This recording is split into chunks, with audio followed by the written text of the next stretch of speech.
Hello दोस्तों, trade समाचार पे आप सभी का स्वागत है। दोस्तों, आज के शेयर मार्केट के बारे में बात करें तो आज पिछले 6 दिनों से चल रही लगातार तेजी को आज शेयर मार्केट ने बिल्कुल पूरी तरह से रोक नहीं दिया। सिर्फ आज हमें जबरदस्त गिरावट भी देखने को मिली है, और एक ऐसी गिरावट जिसने पिछले 4-5 दिन की तेजी को एक ही दिन में खत्म कर दिया है। बात करें निफ्टी की तो निफ्टी आज 213 पॉइंट नीचे गिरते हुए खतरनाक तरीके से 213 पॉइंट की हमें गिरावट देखने को मिली है। और वहीं बैंक निफ्टी की बात करूँ तो बैंक निफ्टी आज 606 पॉइंट की गिरावट के साथ बंद हुआ है। कुछ इंटरनेशनल खबर की बात करें तो खबर व्हाइट हाउस से आ रही है, यूएस से आ रही है, और यूएस के जो ट्रेड एडवाइजर है पीटर नवारो, उनका कहना है कि भारत रशिया के साथ कच्चा तेल खरीदता है, सस्ता तेल खरीदता है, उसे साफ करके दुनिया भर के मार्केट में बेचता है, ओपन मार्केट में बेचता है और मोटा मुनाफा कमाता है, और इस कमाए हुए पैसे से वो वापस रशिया के साथ व्यापार करता है, तेल खरीदता है, और रशिया इस पैसे से वापस हथियार बनाता है और यूक्रेन के ऊपर हमला करता है। हालांकि बात ऐसी है कि चीन भारत की तुलना में रशिया से ज्यादा तेल खरीदता है, लेकिन पीटर नवारो को ये दिखता नहीं है। मिस्टर डोनाल्ड ट्रंप को भी ये नहीं दिखता है, और पीटर नवारो को चीन के ऊपर बोलने में उन्हें सांप सूंघ जाता है। अमेरिका ने भारत के ऊपर 50% का टैरिफ लगाया है, जिसमें से पहला 25% टैरिफ है भारत के ऊपर 7 अगस्त से ऑलरेडी इंप्लीमेंट हो चुका है, और दूसरा जो 25% का जो टैरिफ है, जिसे पेनल्टी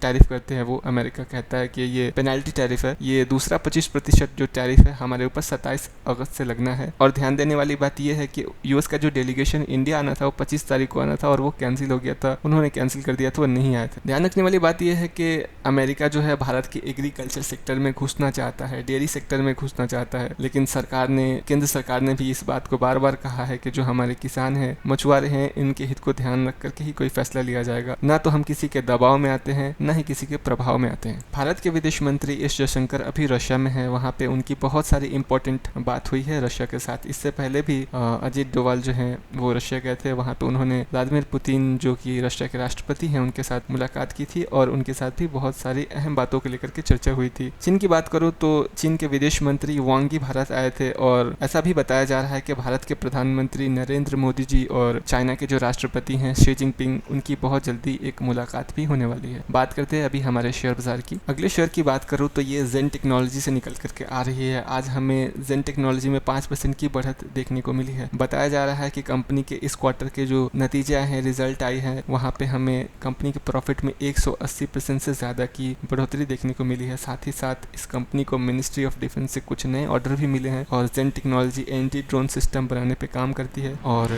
इसके होल्डिंग्स की बात करूँ तो प्रोमोटर्स की जो होल्डिंग है वो तो फिक्स है, लेकिन FIIs की होल्डिंग इसमें बढ़ी है। वहीं म्यूचुअल फंड्स ने अपनी होल्डिंग इस कंपनी में घटाई है। कर्ज के बोझ तले दबी एक कंपनी आइडिया वोडाफोन के लिए हो सकता है कि एक राहत की खबर आने वाली है। मिंट के रिपोर्ट के मुताबिक टेलीकॉम डिपार्टमेंट ने प्राइम मिनिस्टर ऑफिस को एक लेटर लिखा है, जिसमें आइडिया वोडाफोन का जो पैसा है, जो उनके पैसे चुकाने की अवधि है, जो उनकी कर्ज चुकाने की अवधि है, वहाँ पे उन्होंने कहा है कि इसको 2 साल और एक्सटेंड करना चाहिए। हालांकि अंतिम फैसला होगा वो प्रधानमंत्री ऑफिस का ही होगा, और देखना होगा कि ये उनके हित में आता है या फिर उनके हित में नहीं आता है। अभी बस इतनी थोड़ी सी उम्मीद आई है, और हमें आज आइडिया वोडाफोन के शेयर में एक ज़बरदस्त 9% की तेजी देखने को मिली।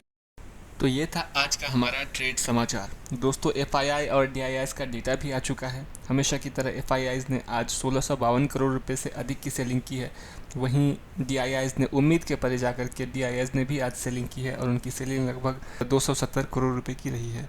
मार्केट आज गिरने के बहुत सारे कारण हैं कि पावेल साहब की एक स्पीच आनी है, साथ ही साथ जो अमेरिका ने भारत के ऊपर टैरिफ लगाया है, जो उसकी डेडलाइन है 27 तारीख नज़दीक जा रही है, इसको ध्यान में रखते हुए मार्केट आज गिरा है। तो दोस्तों, ये था आज का हमारा समाचार, और अगर आप अभी तक देख रहे थे तो आपका बहुत बहुत धन्यवाद। कल मिलते हैं कुछ अलग न्यूज़ के साथ, कुछ अलग ट्रेडिंग स्टाइल के साथ, कुछ अलग स्ट्रैटेजी के साथ।